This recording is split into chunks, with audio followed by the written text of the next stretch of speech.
Hello friends, तर doctor आपल्याला नेहमी सांगतात की बाळाला सॅरलॅक द्या, पण होममेड द्या. तर काही काही आया आळस करतात आणि बाहेरचं सॅरलॅक देतात. तर आज आपण घरामध्ये सॅरलॅक कसं बनवू ते बघूया. तर इथे काजू आणि बदाम मी मस्त रोस्ट करून घेतला आहे.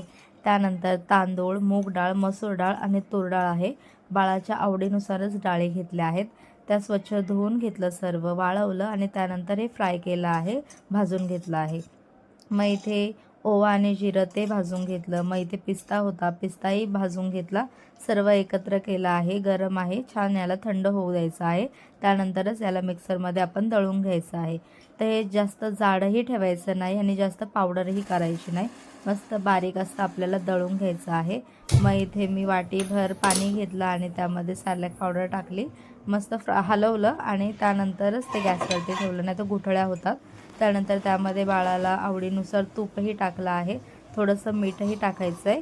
जास्त मिठाची सवय लावायची नाही बाळाला. आणि बाळ खूप आवडीने खातं. चॅनलवरती नवीन असेल तर नक्की लाईक करा.